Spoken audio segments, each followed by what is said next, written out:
আর নবীজি বলেছেন শেষ জামানার অন্যতম নিদর্শন হচ্ছে মানুষ হালাল হারামের কোনো পরোয়া করবে না, যেভাবে পারে সেভাবে টাকা উপার্জন করবে, মেরে হোক, কেটে হোক, ঘুষ খেয়ে হোক, দুর্নীতি করে হোক, টাকা চাই, টাকা, অর্থ সম্পদ চাই। ভাবখানা এমন যে সে যেন পৃথিবীতে 1000 বছর থাকবে, 1 সেকেন্ডের মধ্যে সে পরকালে চলে যাইতে পারে, হুশটা তার নাই। আল্লাহ পাক বোঝার তৌফিক দান করুন, আল্লাহুম্মা আমিন।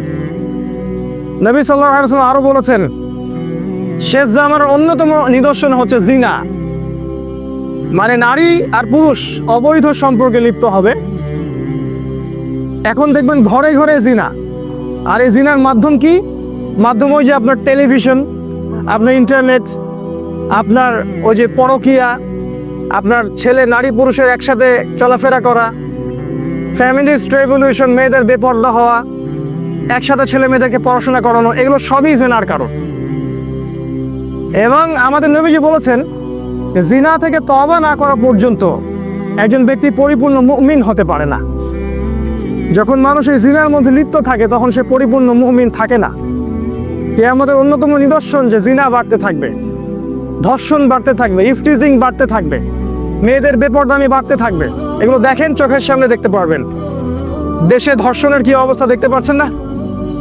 স্বামীকে বেঁধে রেখে স্ত্রীকে ধর্ষণ করা হচ্ছে, বাবার সামনে মেয়েকে ধর্ষণ করা হচ্ছে, জনসমক্ষে গণধর্ষণ করা হচ্ছে, বাসে ধর্ষণ করা হচ্ছে।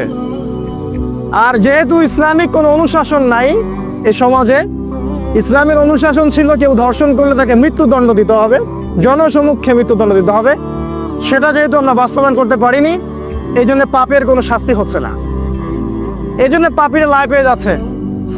কাল যখন আপনার বাসায় এই সমস্যাটা আসবে তখন বুঝতে পারবেন যে ইসলামের আইন কাকে বলে। ইসলামিক যে লস, চুরি করলে চোরের হাত কেটে দাও, ধর্ষণ করলে মৃত্যুদণ্ড দাও, মদ খানে বেত্রাঘাত করো, কেউ কাউকে অন্যায়ভাবে হত্যা করে তাকেও হত্যা করো, কেসাস করো, এই আইনগুলো আমরা বাস্তবায়ন করতে পারি নাই। এই কারণে সমাজে চিরস্থায়ী শান্তি প্রতিষ্ঠা করতে আমরা ব্যর্থ, টোটালি ফেইল্ড। এক কথায়, যতক্ষণ পর্যন্ত সমাজ আল্লাহর বিধান অনুযায়ী না চলবে ততক্ষণ পর্যন্ত সমাজে আপনি শান্তি পাবেন না। সমাজ তো দূরের কথা, আপনি পরিবারেই শান্তি পাবেন না, ব্যক্তিতেই শান্তি পাবেন না। আর নবীজি বলেছিলেন সাল্লাল্লাহু আলাইহি ওয়াসাল্লাম, কিয়ামতের আগে আগে খেলাফত উঠে যাবে এবং আল্লাহর আইন উঠে যাবে। তিনি আরো বলেছেন কিয়ামতের অন্যতম নিদর্শন হচ্ছে মাদক দ্রব্য। মানুষ মাদক দ্রব্য খাবে, এটাকে হালাল মনে করে খাবে। মদ খাবে, এটাকে হারাম মনে করবে না। মদের নাম অন্য কোনো নাম দিয়ে তারা মদ খাবে। আজকে যুবকদের প্রধান সমস্যা দেখবেন মাদক। ম্যাক্সিমাম যুবক মাদক দ্রব্য খায়, ইয়াবা খায়, ফেন্সিডিল খায়, গাঁজা খায়, তারি খায়, খায় না? ইউনিভার্সিটির ছেলেপেলেদেরকে দেখেন, মাদ্রাসা ছেলেদের কথা বাদ, এরা এগুলোর সাথে আলহামদুলিল্লাহ ওদের মতো জড়িত নয়। ইউনিভার্সিটির ছেলেগুলোকে দেখেন, ম্যাক্সিমাম মাদক দ্রব্যের সাথে জড়িত। আর যুবকদের একটা সমস্যা দেখবেন, ওই পর্নোগ্রাফি, ওই যে ব্লু ফিল্ম দেখে। যুবকদের ভিতর একটা চেতনা থাকে, ইমানি দীপ্তি থাকে, এই চেতনাটাকে নষ্ট করার তাদের 2টা অস্ত্র ছিল। মানে ইসলামের শত্রুরা 2টা অস্ত্র প্রয়োগ করেছে, সেটা হচ্ছে 1 নাম্বার মাদক, আর 2 নাম্বার হচ্ছে এই পর্নোগ্রাফি বা অশ্লীলতা। মেয়েদেরকে ল্যাংটা করে ছেড়ে দিবে যুবকদের সামনে এবং তাদের চরিত্র অধঃপতনের অতল তলে চলে যাবে। যখন একটা যুবক হারাম কোনো সম্পর্কে থাকে বা পর্নোগ্রাফির সাথে থাকে বা মাদক দ্রব্যের সাথে থাকে, তখন তার ভিতর থেকে দেখবেন ঈমানের আলোটা আস্তে আস্তে নিভে যায়। এই যুবক কখনো আল্লাহর রাস্তায় বের হতে পারবে না। এই যুবক কখনো নিজের জান মাল ব্যয় করে কাফেরদের বিরুদ্ধে জিহাদ করতে পারবে না, সম্ভব না।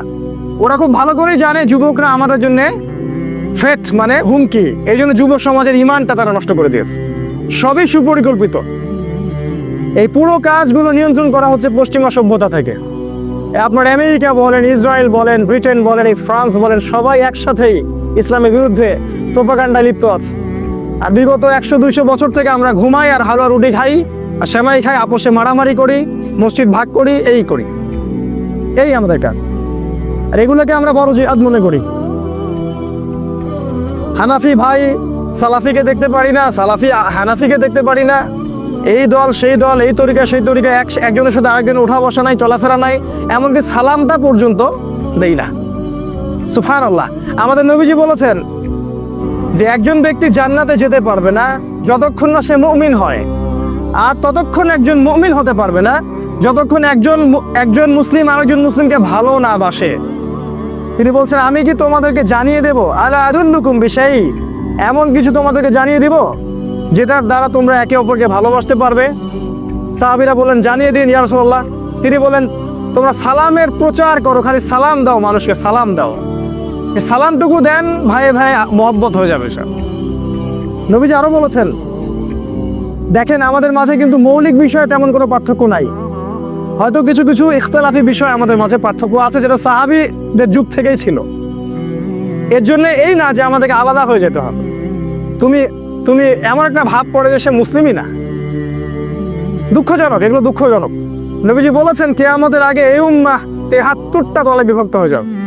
মানে ৭৩ মানে শুধু ৭৩ না, মানে অসংখ্য দলে বিভক্ত হয়ে যাবে। কুল্লুহুম ফিন্নার, তাদের প্রত্যেকটা দলই জাহান্নামে যাবে, ইল্লা মিল্লাতান ওয়াহিদা, একটা মাত্র দল ছাড়া।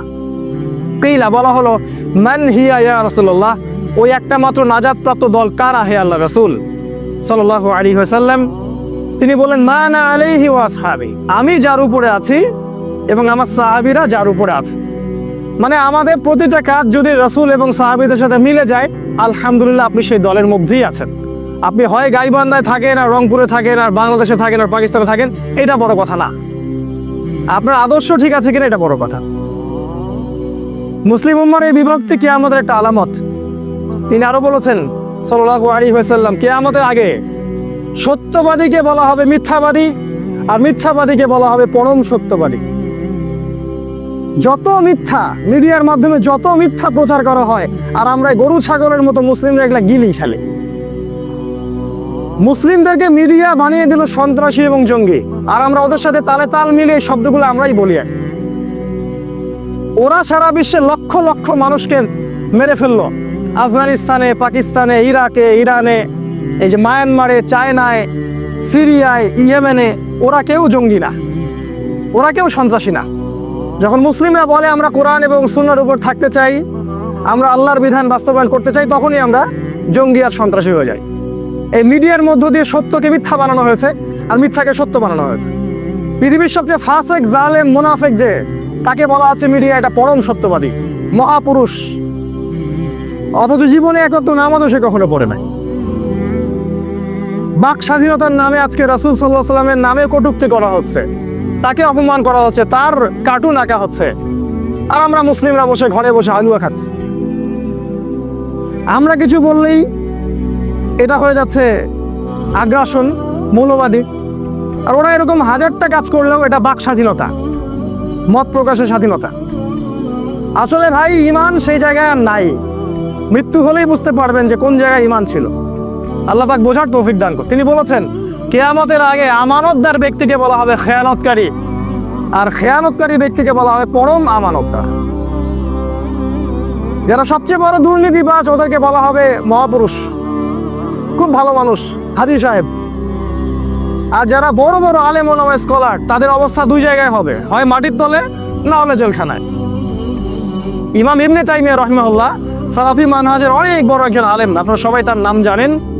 তিনি বলেছিলেন যে হকপন্থীদের অবস্থান দুইটা জায়গায় হয় সাধারণত, একটা হচ্ছে কারাগারে অথবা মাটির তলে।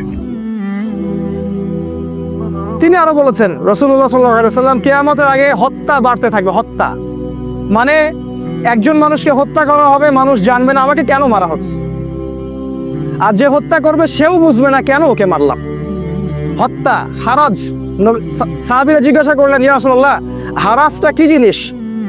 নবী সাল্লাল্লাহু আলাইহি ওয়াসাল্লাম বললেন, হারাজ মানে হচ্ছে হত্যাকাণ্ড, ব্যাপক হত্যাকাণ্ড। পুরো বিশ্বের দিকে তাকায় দেখেন, খালি রক্ত আর রক্ত। ওই চায়নায় তাকায় দেখেন, আমাদের উইঘুর ভাই বোনদেরকে মেরে ফেলা হচ্ছে। এই মিয়ানমারের দিকে তাকায় দেখেন, ওখানে রোহিঙ্গা ভাইদেরকে মেরে কুটি কুটি করে কাটা হলো, ওরা পালিয়ে বাংলাদেশে চলে আসলো। কাশ্মীরের দিকে তাকান, সেখানে মারা হচ্ছে। আফগানিস্তানে তাকান, সেখানে মারা হচ্ছে। সিরিয়ার দিকে দেখেন, লক্ষ লক্ষ বাচ্চা, এই যে ছোট ছোট বাচ্চাগুলাকে বোম দিয়ে মেরে ফেলা হচ্ছে। আপনার বাচ্চাকে কেউ যদি বোমা মেরে মেরে ফেলে কেমন লাগবে আপনার? উম্মার সবাইকে আমরা নিজের মনে করতে পারি না যে এই উম্মা আমার, এই বাচ্চাগুলো আমার, এই যুবক ভাইরা আমার ভাই, এটা মনে করতে পারি না। আমরা খুব স্বার্থপর হয়ে গেছি। ইয়েমেনের দিকে তাকায় দেখেন, প্রায় 10 লক্ষ শিশুকে ওখানে না খেয়ে মেরে ফেলা হয়েছে। 10 লক্ষ শিশুকে। কয়টা দেশের উদাহরণ দিব? সারা বিশ্বের দিকে তাকালে খালি হত্যা আর হত্যা। আর এই কথাটাই ফেরেশতারা বলেছিলেন। আল্লাহ যখন আদমকে সৃষ্টি করতে চান, তখন ফেরেশতারা বলেছিলেন কি দরকার মানুষকে সৃষ্টি করার? পৃথিবীতে গিয়ে হয় ফাসাদ সৃষ্টি করবে, না হলে হত্যাপাত রক্তপাত ঘটাবে। দেখেন মানুষ ওই দুইটা কাজই করে।